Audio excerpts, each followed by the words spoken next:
Elizabethtown College was founded in 1899. It's the last of the 6 colleges started by the denomination, the Church of the Brethren.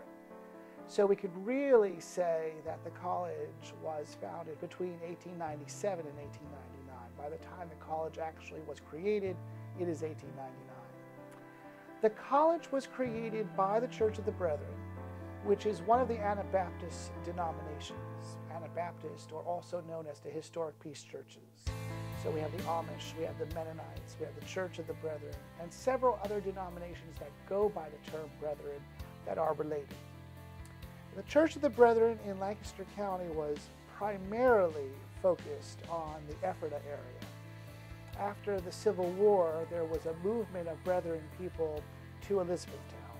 And before the Civil War, Elizabethtown really didn't have much industry or economic development.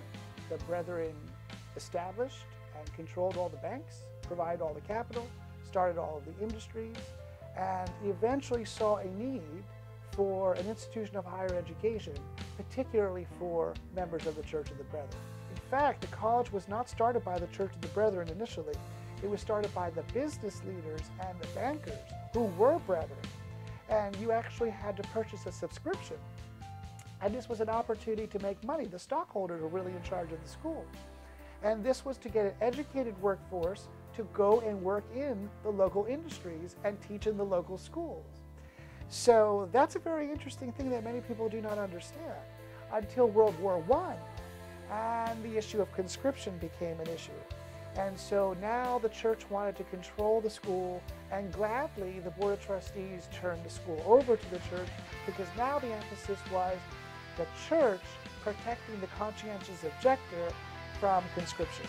And so being a student at an Anabaptist school with a history and theological commitment to peace and non-resistance, and with a motto like educate for service, this worked out.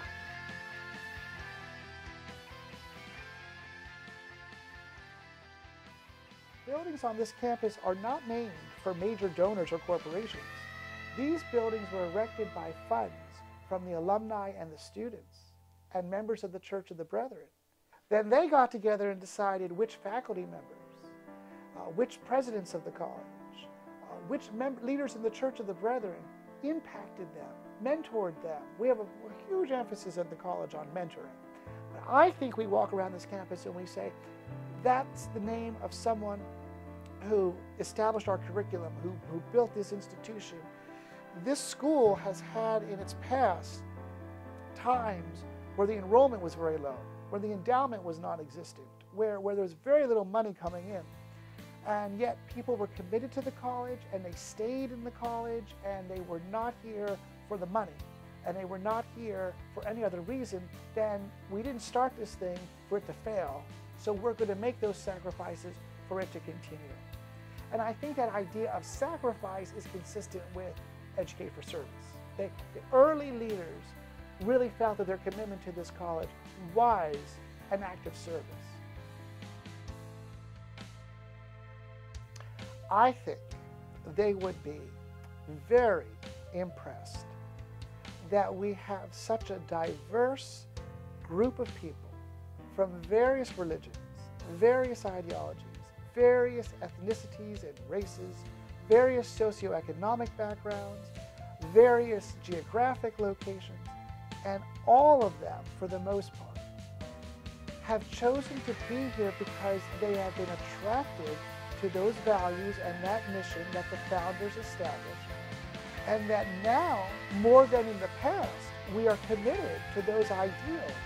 And I think they would be very impressed that our curriculum includes the history of the institution, that it includes a study of the people and the denomination that created the institution, that we have centers for global citizenship and peacemaking and understanding, that we have centers for Anabaptist studies, that we have a library with a huge collection of resources that document what's unique about the college. I think they would be surprised, and I think they would be very impressed.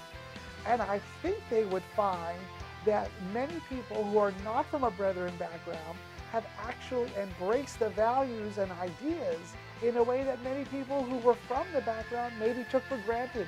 So I think they would be thoroughly surprised and very impressed.